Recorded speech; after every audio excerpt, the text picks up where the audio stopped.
नमस्कार, आप सभी का स्वागत है। अब हम आपको बता रहे हैं कि सुनीता कौन है। अनीता हत्याकांड के अंदर लगातार बैक टू बैक आपको अपडेट मिल रही है। लगातार लोग हैं, परिजन हैं, वो इस मांग पर अड़े हुए हैं कि भाई एक न्यायिक मांग की जांच कर रहे हैं, जो कि हर पीड़ित परिवार करता भी है और करना भी चाहिए। यहाँ पर आप सोचिए कि सुनीता का जो नाम सामने आ रहा है, सुनीता कौन है?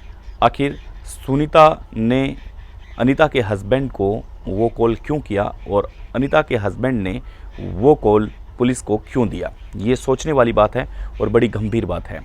सुनीता की कॉल रिकॉर्डिंग आप सब ने सुनी होगी, इसलिए हम उसको प्ले नहीं करना चाहते। यहाँ पर जो कन्वर्सेशन हो रही है उसके कुछ अंश है वो आपको मैं बता रहा हूँ।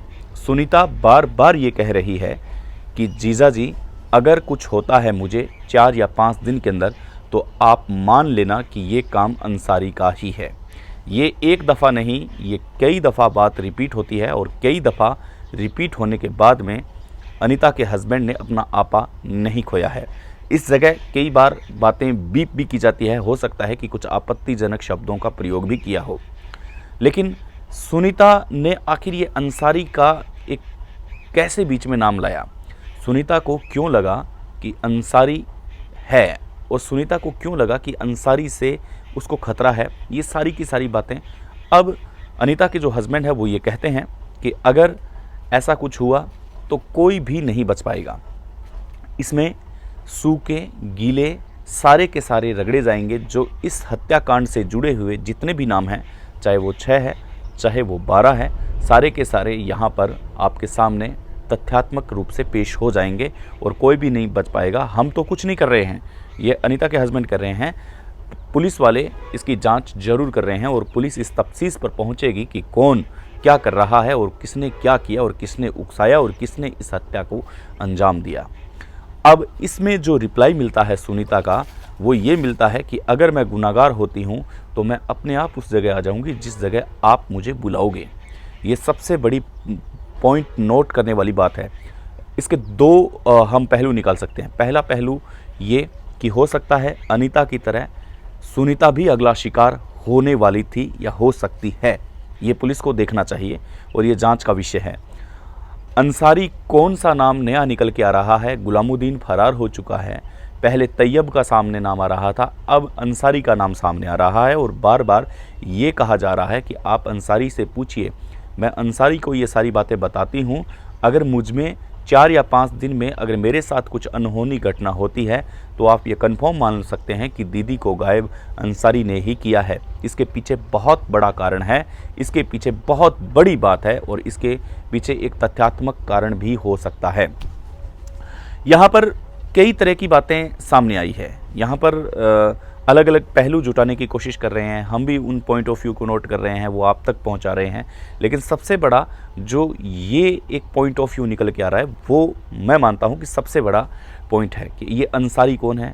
पुलिस को प्रथम दृष्टया अंसारी के पास जाना चाहिए, अंसारी को राउंड अप करना चाहिए, डिटेन करना चाहिए। अब अंसारी का जब नाम सामने आता है तो वो महिला बार बार ये बात क्यों कह रही है कि अगर मेरे को 4 या 5 दिन में अगर कुछ होता है तो ऐसा आप मान सकते हैं कि अंसारी ने ही ऐसा किया है। ये जो दोनों बातें हैं ये सिमिलर बातें नहीं हैं, ये अलग अलग तरह की 2 बातें हैं जिन पर विश्वास करना बेहद मुश्किल है, लेकिन जांच का विषय है। लेकिन आखिर सुनीता ने क्यों कहा, ये एक बहुत बड़ी बात है और लगातार करीबन 10 मिनट से ज़्यादा की बातचीत इन दोनों की होती है, अनीता के हस्बैंड और सुनीता की। उसमें बार बार यही शब्द दोहराई जा रही है।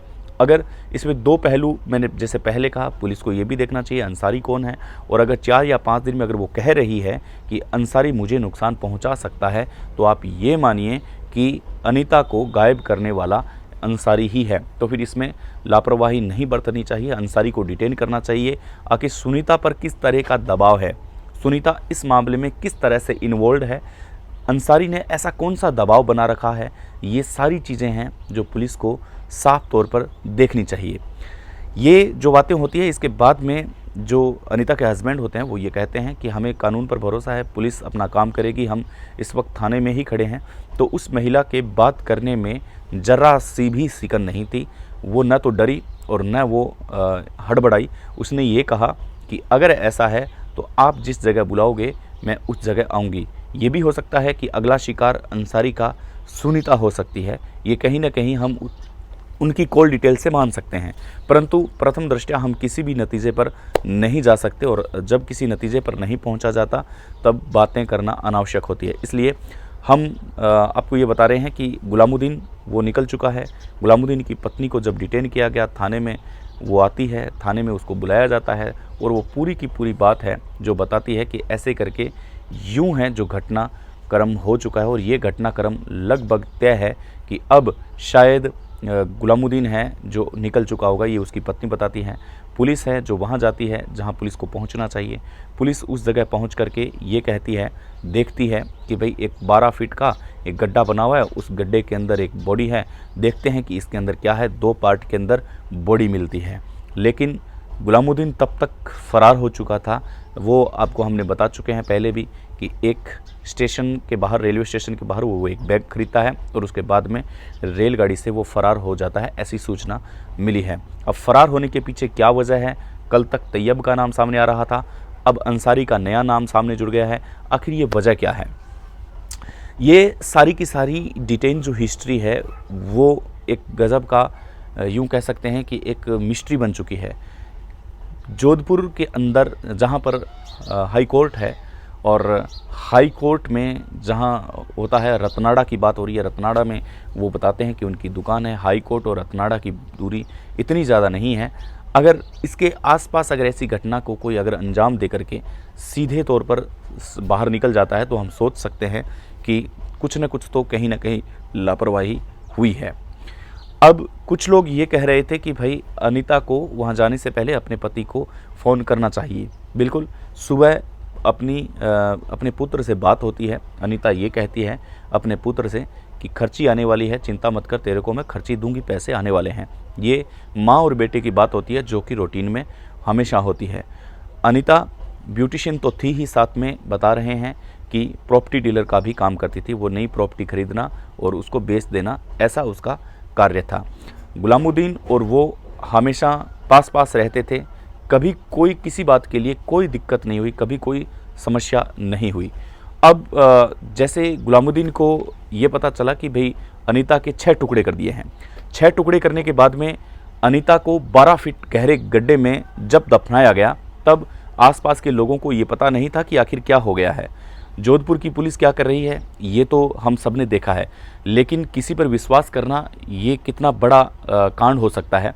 गुलामुद्दीन को वो अपना भाई मानती थी, तैयब इसमें नया नाम आता है, अंसारी इसमें नया नाम जुड़ के आता है। कोई भी महिला अपने घर से निकलती है तो वो ये सोच के निकलती है कि बाहर मिलने वाले हर वो व्यक्ति उसके जानकार होंगे, लेकिन उसको ये पता नहीं होता कि जिस गुलामुद्दीन को वो अपना भाई कह रही है वही उसके शरीर के 6 टुकड़े करेगा और वो 12 फीट गहरे गड्ढे में डाल देगा। बहरहाल ये एक जांच का विषय है। ऐसा मुझे दूसरा कांड याद आता है कि एक संजू को सलीम बनना पड़ा था, क्योंकि वो एक हिंदू लड़की से प्यार करता था। जब सलीम को लगा कि अगर मैं सलीम ही रहा तो शायद ये लड़की मुझसे प्यार नहीं करेगी, और ऐसा करके वो शादी भी करता है और इसके बाद में सलीम को संजू बनना पड़ता है। तो ये तमाम प्यार और मोहब्बत की वो बातें एक ना एक दिन जब खुलती है तब सारी पोल सामने आती है, क्योंकि आज के डिजिटल ज़माने के अंदर कॉल डिटेल एक ऐसा प्राथमिक उपचार है कि सबका ट्रीटमेंट यहाँ होता है।